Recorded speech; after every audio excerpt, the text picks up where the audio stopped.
Ubaidillah Badrun nih, Tohib kita ini aktivis dan juga dosen di Universitas Negeri Jakarta. Dia diberhentikan dari jabatannya sebagai ketua departemen atau ketua prodi ya, ilmu sosiologi.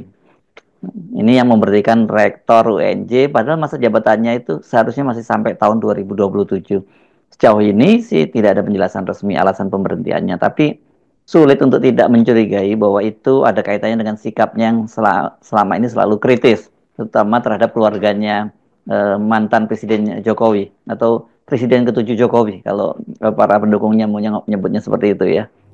Ya, mengapa Ubaidillah Badrun diberhentikan? Ya, satu-satunya keterangan karena ijazahnya palsu. Dua-duanya keterangan karena dia plagiat. Tiga-tiganya keterangan karena dia dungu.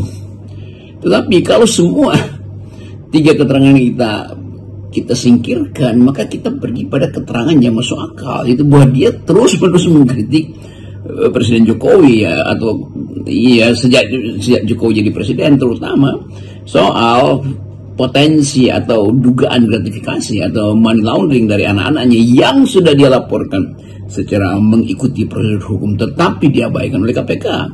Jadi kita mulai menduga dengan perspektif kritis bahwa Ubaid itu seorang kritisi yang basis kritiknya adalah akademis. Dia seorang yang beroposisi, yang basis oposisinya adalah terhadap kebijakan. Dia adalah orang yang berani, yang basis keberaniannya ada karena panggilan etik. Jadi semua hal itu yang akhirnya masuk di dalam kesimpulan publik bahwa Ubaid ini oleh rektornya dianggap akan meresahkan publik akademis terutama. Tapi kita mau lihat bagaimana reaksi kalangan terdidik terhadap kolega yang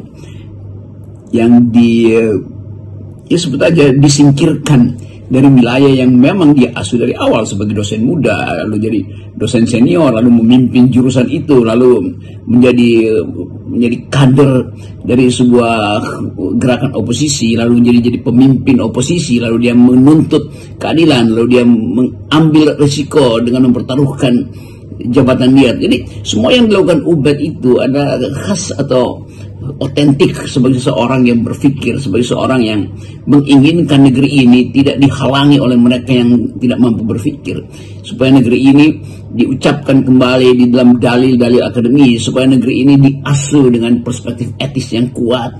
Jadi semua hal tentang Ubaid adalah tentang keotentikan seorang manusia akademis, kan itu aja kan. Jadi kalau dia disingkirkan dari situ, artinya ada kalangan kampus atau pejabat kampus yang tidak menghendaki universitas diasuh dengan kekuatan akademik dan dengan keteguhan moral. Jadi itu aja kesimpulan awalnya. Nah, memang agak sulit